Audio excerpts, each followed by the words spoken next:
Hello, and welcome to the NXT Showdown review. It NXT Showdown. It was a pretty fun show. It wasn't as good as Raw last night, but it still had good moments, and we're gonna talk about a lot of the good moments and every match, and kind of how I was feeling about everything. So we're kicking it off with the Hardy Boys versus Dark State for the TNA tag titles and the NXT tag titles. This was a fun match. The Hardys are still moving like they were back in their prime. I mean, obviously not as well, but still they're still great. There's Dark State looked very solid in this match. There was a lot of vintage Hardy Boys in this match. Dark State was still kind of their brawling selves that they normally are, but Matt Hardy and Jeff Hardy, they hit the plot twist. Then Matt Hardy picks him up for a twist of fate, tags in Jeff, Swanton Bomb, and new NXT and TNA tag team champions. The Hardy Boys now have 4 belts, combine the two. The one title that eluded them their career because they really weren't able to go to NXT. They finally do, and they win the tag gold. So very cool. Hardy Boys winning some NXT gold is pretty fun. I like it. But let's move on to the next match, which is the Women's Survivor Series NXT versus TNA match with special guest referee Jordan Grace. And this was a fun match. It was a solid match. Sloppy at times, but overall it was a solid match. It got the point across. And let's go to our first elimination, which is when Mara Sade rolls up Jada Parker for the first elimination. Now this caught me very off guard. I thought Sade was going to be the first one to go, but instead she gets the first elimination. But this doesn't last very long because very quickly Sol Ruka hits a soul snatcher and snatches the soul of Sade and eliminates her. Then everything goes kind of well for a while, and then Lola Vice goes crazy and eliminates both members of the Inspiration, one via pinfall after spinning back fist, and the other in a rear naked choke via submission. So everything's going pretty good for NXT. It's a 3-on-1 now. Kalani Jordan, the team captain, also TNA Knockouts Women's Champion, is the sole survivor for Team TNA right now. And then she eliminates Lola Vice. Lola Vice gets pinned, and there was some. And then after this, right before this, Inspiration, they are distracting. They take out Lola Vice and Sol Ruka. Kalani Jordan then pins JC Jane, but the ref is throwing out, Jordan Grace is throwing out the Inspiration, so Kalani Jordan doesn't get the pinfall. Lola Vice gets tagged in and then ends up getting pinned. But then the finish of the match, spoiler alert, Sol Ruka hits Kalani Jordan with a soul snatcher, but as she's hitting the soul snatcher, JC Jane tags herself in and steals the pin, similar to the finish last night on Raw. So I think TNA might have, or NXT and TNA, they might have been watching the show last night and got that idea. JC Jane and Sol Ruka, both of the NXT Women's Champions, are the sole survivors, and TNA and NXT are 1-1 after 2 matches. But now, let's go to the third. Mustafa Ali versus Ethan Page for the North American Championship. Now, this match was very fun. This match was my favorite match of the night. Mustafa Ali is just willing to put his body on the line, and Ethan Page is just such a fantastic wrestler. So let's actually look at some of the spots that Mustafa Ali did. He does this crazy suicide dive, which is the top one, where he basically clotheslines, shoulder tackles, whatever, Ethan Page over the announce table. They completely, and then they're down there for a little bit, but Ethan Page gets up first for some reason and gets back in the ring.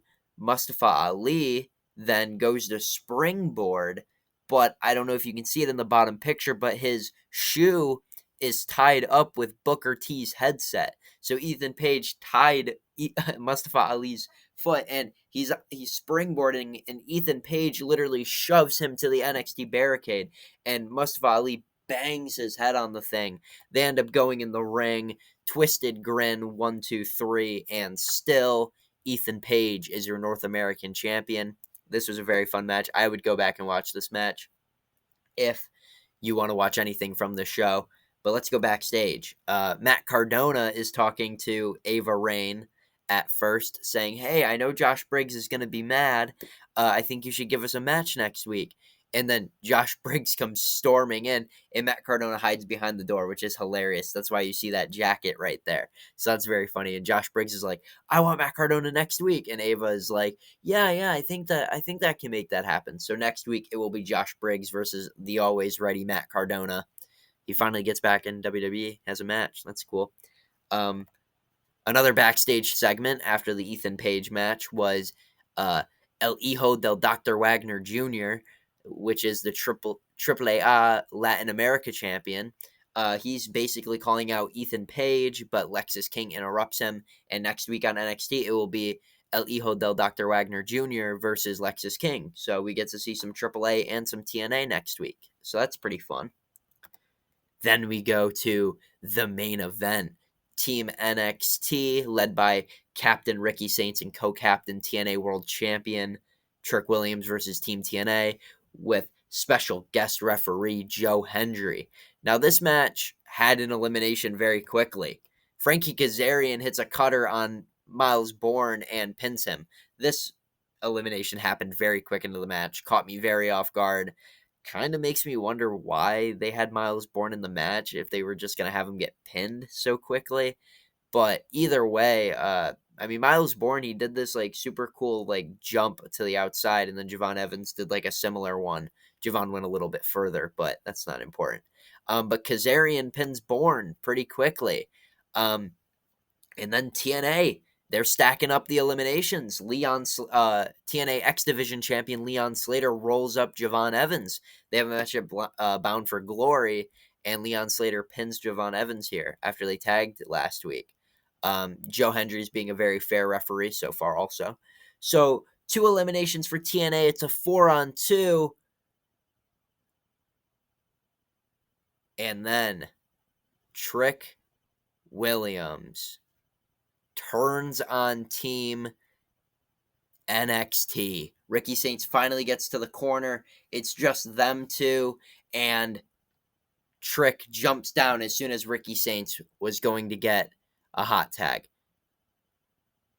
Yeah. But Ricky Saints rallies. And he actually gets a pin on Leon Slater and Frankie Kazarian. He rolls both of them up after hitting moves. So Ricky Saints, he is rallying. It's only a 2-on-1 now. It's just Moose and Mike Santana versus Ricky Saints.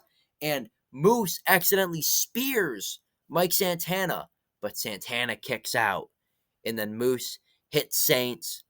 Santana hits the spin the block, and Mike Santana pins NXT champion Ricky Saints, and Team TNA wins in the main event. So the overall show was tied 2-2, but TNA took gold and won the main event. Kind of feels like TNA won the night. And then after it's over, they cut backstage. Ava announces that there's going to be a battle royal for the number 1 contender of the NXT Women's Championship, and she invites any TNA knockout to come over for it. And then Santino Marella shakes her hand and says, "Oh, we definitely will accept that offer." And they say how glad they are that their partnership is going so well and it's back on the right track. So this kind of ruined the feeling of an invasion, but they did take away the name and said that it was a showdown. So I guess I can't be too upset with that. But overall, NXT Showdown was a showdown. It was a fun card. Nothing really to complain about, but nothing really too amazing. But it was a fun show, and I think it served its purpose. I look forward to more TNA and NXT drama throughout the next few months, and with all that being said, there is my NXT Showdown review.